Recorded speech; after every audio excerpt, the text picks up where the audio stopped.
sekalian ya. Jadi apa yang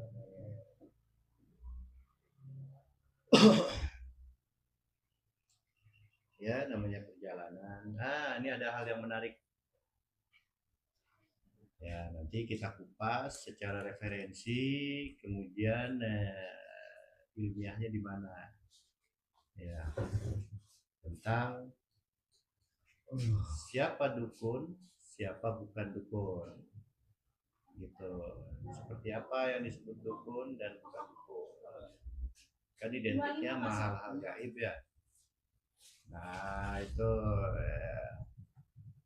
dengan video ini kita saling berbagi informasi lah. Seperti itu. Jadi Nabi Sulaiman pun dikisahkan itu dikenal sebagai ahli sihir di zamannya, bukan dikenal sebagai nabi. Sampai Nabi Sulaiman wafat itu dikenal di kalangan masyarakat luas itu sebagai ahli sihir. Nabi Sulaiman itu namanya bersih ya. Setelah di Quran dikatakan Nabi Sulaiman itu adalah nabi. Nah, itu referensinya. Tapi faktanya di zamannya Nabi Sulaiman ya dikenal sebagai tukang sihir, ya gak dikenal sebagai nabi. Itu Nabi Sulaiman gitu. Nah,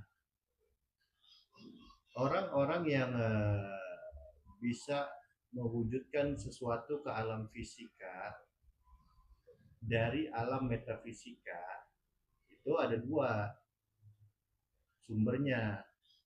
Nah, kalau yang dukun ini itu dari alam metafisika yang infra. Itu ciri-cirinya adalah sesuai dengan seleranya.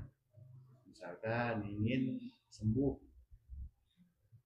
misalkan ingin kaya, misalkan ingin pasangan si A, ya itu sampai kena dan lain sebagainya. Ya hasil maksud yang sifatnya duniawi.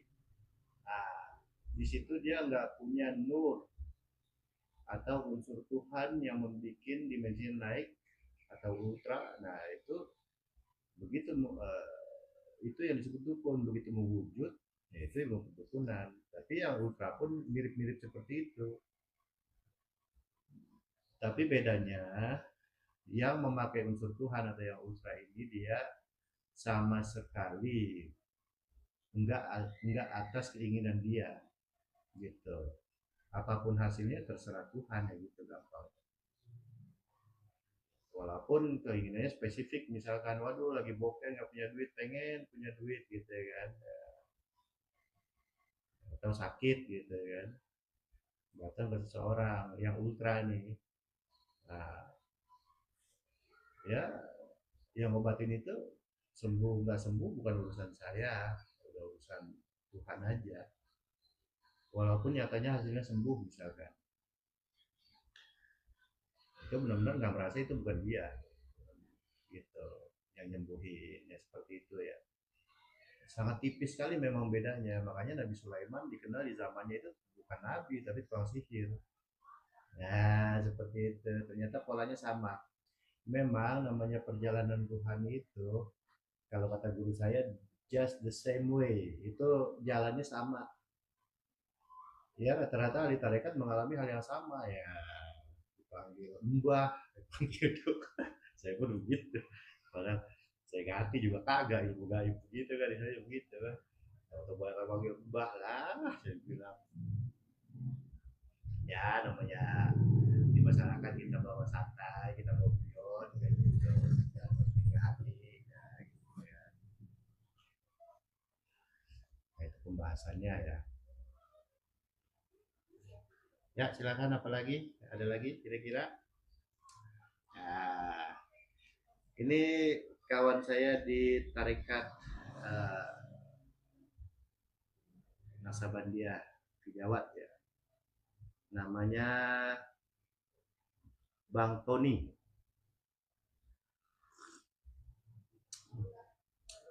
Beliau ini Nilai. cinta sekali pada Tuhan. Setiap omongannya arahnya tuh pasti ujungnya Tuhan tuh yang ngomong.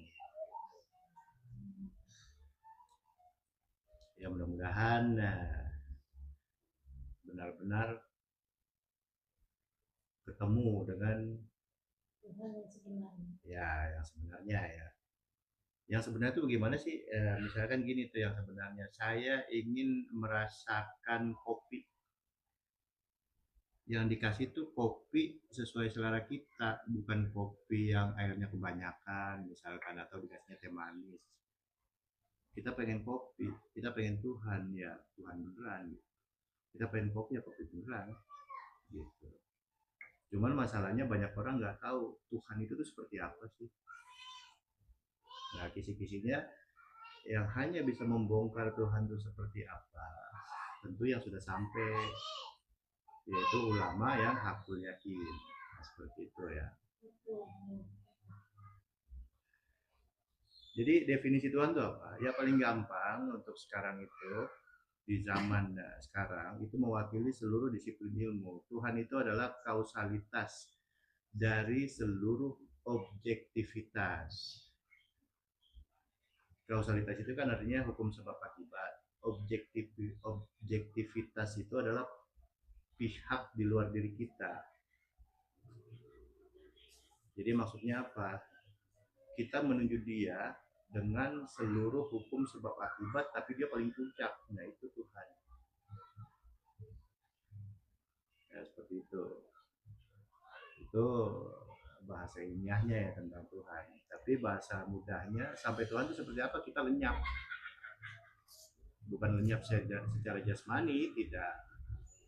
Tapi coba Anda bayangkan